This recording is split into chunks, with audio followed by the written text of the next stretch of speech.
नमस्कार।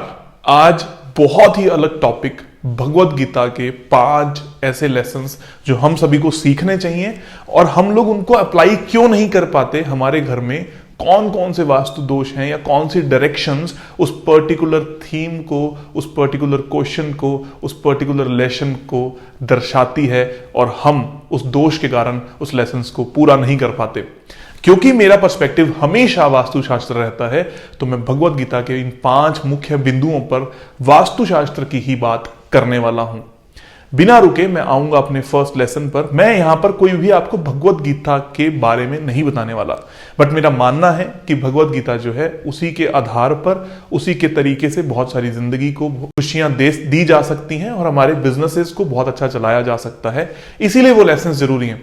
अलग अलग माध्यम से अलग अलग लोगों ने बहुत अच्छे तरीके से इसके ऊपर काम किया है। भगवत गीता जानने के लिए आप वहां जा सकते हैं। मैं सिर्फ अब आज बात करने वाला हूं मेरी अपनी 5 लर्निंग्स की और वास्तु के साथ उनकी दृष्टि की कि वो कैसे दिखाई देती हैं बातें। तो सबसे पहली चीज आती है, your Karma is most important.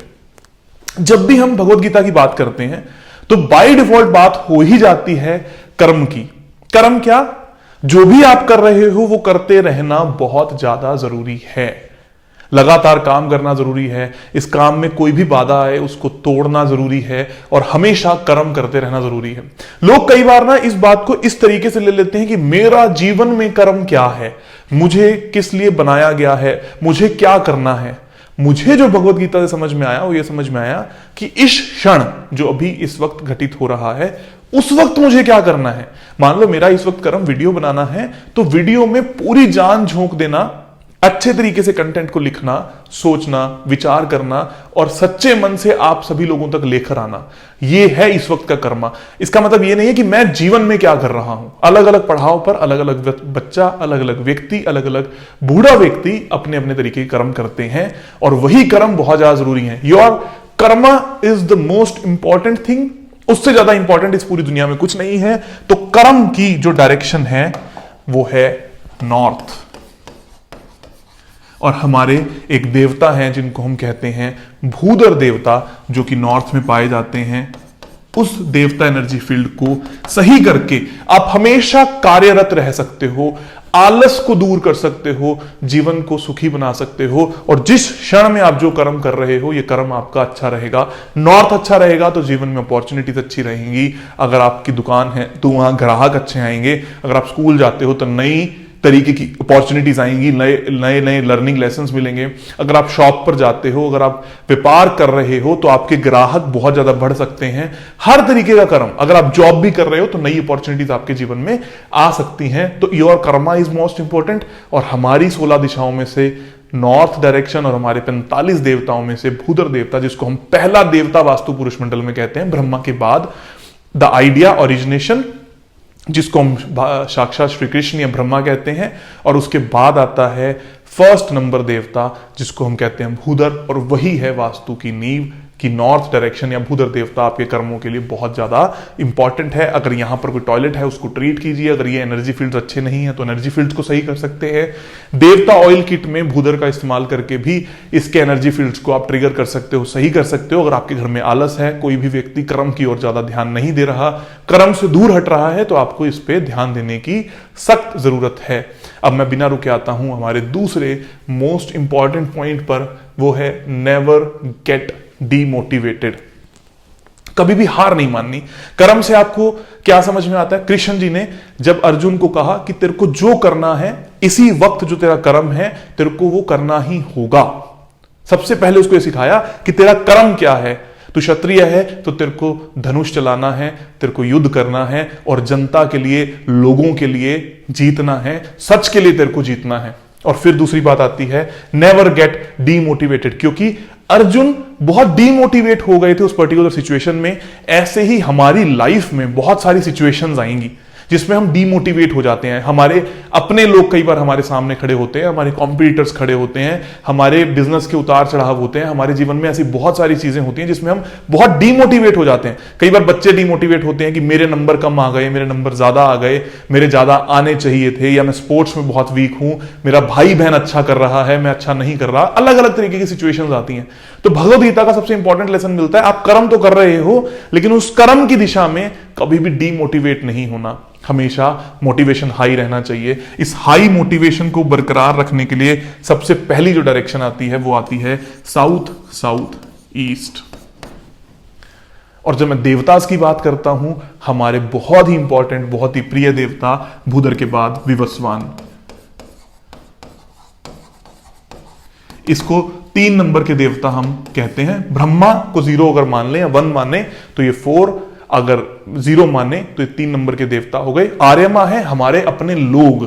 तो जब कृष्ण और अर्जुन की आपस में बात हो रही है तो लोगों के पर्सपेक्टिव में बात हो रही है। मैं अपने लोगों को मारूंगा, मैं अपने भाई बंधुओं को मारूंगा, मैं किसके लिए काम करने जा रहा हूं? तो कृष्ण कर्म और डीमोटिवेशन के बीच में पड़े हुए आर्यमा है, उनकी संज्ञा से सिखा रहे हैं। तो इस वक्त आर्यमा की कोई जरूरत नहीं है, क्योंकि लोग तो हमारे पास हैं, हमारे पास लोग आ रहे हैं, हमारे संपर्क हैं, हमारे फैमिली मेंबर्स हैं, हमारे पास सब कुछ है, लेकिन डीमोटिवेशन नहीं चाहिए। आपको ईश्वर ने किस लिए बनाया? आपको राजा बनना है, आपको जंग जीतनी है, आपको लोगों के लिए लड़ना है। अगर आप डीमोटिवेट हो गए तो ये जो आपका नाम, आपका वर्चस्व, आपकी जो ख्याति पूरे बाजार में, पूरे लोगों में, पूरी दुनिया में फैली हुई है, वो कमजोर पड़ने लगेगी। इसलिए विवस्वान देवता, इसको कैसे अच्छा कर सकते हो? अगेन देवता ऑयल किट में विवस्वान देवता का ऑयल लगाकर आप इसको अच्छा कर सकते हो। आप यहां पर दिया जला सकते हो, बहुत अच्छे तरीके से आपको रिजल्ट्स मिलेंगे। अगर यहां पर टॉयलेट है, उस टॉयलेट सीट को आप कॉपर की पत्ती से ट्रीट कर सकते हो, यहां पर अपनी फोटोग्राफ्स लगा सकते हो, अपना रूम बना सकते हो। अगर यहां पर कोई एंटी एलिमेंट आता है तो आप डीमोटिवेट हो जाते हो, आपको दिक्कत आने लगती है। यह है डीमोटिवेशन। इसको मैं डिप्रेशन नहीं करूंगा, डिप्रेशन एक और चीज है, डीमोटिवेशन के बाद की चीज। आप डीमोटिवेट हो गए, उसके बाद नई चीज आती है डिप्रेशन। अर्जुन को लोग कहते हैं कि वो डिप्रेशन में थे, मैं ये मानता हूं कि वो डिप्रेशन में नहीं थे, वो उस क्षण डीमोटिवेट हो गए थे। अगर वो डिप्रेशन में होते तो बाहर थोड़ी निकल जाते। वो डीमोटिवेट हो गए थे कि मुझे ये नहीं करना चाहिए, मेरा सही पथ कौन सा है, सिर्फ उनको इतनी सी बात नहीं पता थी। तो हम यहां पर डीमोटिवेशन को सही करने वाले विवस्वान की बात कर रहे हैं। उसके बाद 3rd नंबर पर पॉइंट आता है डोंट एक्सपेक्ट रिजल्ट्स। हम कहते हैं ना, कर्म कर और फल की इच्छा मत कर। वैसे रियल लाइफ में पॉसिबल थोड़ी है। मैं आज वीडियो बना रहा हूं तो मेरा भी एक हित है कि मैं आप सभी लोगों तक पहुंचूं, अपनी बात को पहुंचाऊं। आप वीडियो देख रहे हो तो आपका भी एक हित है कि आपको कोई नॉलेज मिल जाए। हर चीज का, आप खाना खाते हो तो आपको रिजल्ट चाहिए कि आपकी बॉडी में वो खाना लगे। पर अगर आप रिजल्ट्स की तरफ देखकर ही कर्म करोगे तो शायद आप खाना नहीं खा पाओगे। कुछ लोग होते हैं ना, अपने खाने को तोल कर खाते हैं। 200 ग्राम सब्जी खाएंगे, 100 ग्राम रोटी खाएंगे, तो क्या उनकी बॉडी बहुत ज्यादा अच्छी चलती है? नहीं चलती, because they are not mentally free. सबसे इंपॉर्टेंट क्या है? रिजल्ट की चिंता मत कर, तू सिर्फ और तेरा कर्म कर, रिजल्ट को एक्सपेक्ट मत कर। आ तो जाएगा ही, अगर तेरे घर का वास्तु सही है, अगर तेरे साथ ईश्वर खड़े हैं, अगर तेरे पास साक्षात कृष्ण खड़े हैं, तो रिजल्ट तो आएंगे ही। ईश्वर को आना पड़ता है। यहां पर हम 4 नंबर देवता की बात करते हैं, वो है मित्र। मित्र देवता इतने प्यारे देवता है क्योंकि ये आपको मैनिफेस्टेशन कराते हैं। यही ईश्वर कारक देवता है, यही साक्षात श्री कृष्ण है जो आपकी सारी बातों को सुन रहे हैं और फिर फाइनल रिजल्ट देंगे।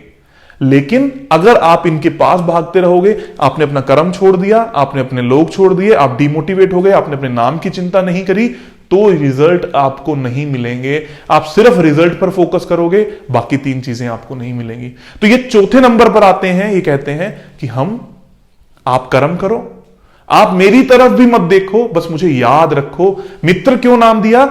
आपके जितने मित्र हैं, जब आप किसी प्रॉब्लम में होते हो, उनके पास जाते हो, तो हमारा ईश्वर हमारा मित्र है। जब हम प्रॉब्लम में हैं तो उनके पास जाते हैं लास्ट में कि मैंने ये किया, मुझे ये मिलना चाहिए। तो डोंट एक्सपेक्ट रिजल्ट, पर आप बाकी के काम करोगे तो मित्र बन के ईश्वर आएंगे और आपको रिजल्ट देने वाले हैं। इसकी डायरेक्शन होती है वेस्ट, पश्चिम दिशा। और अगर इस पश्चिम दिशा में कोई वास्तु दोष है, टॉयलेट है, तो ये आपके रिजल्ट्स डूब जाएंगे। फिर आपकी शिकायत रहेगी अपने ईश्वर से, अपने भगवान से।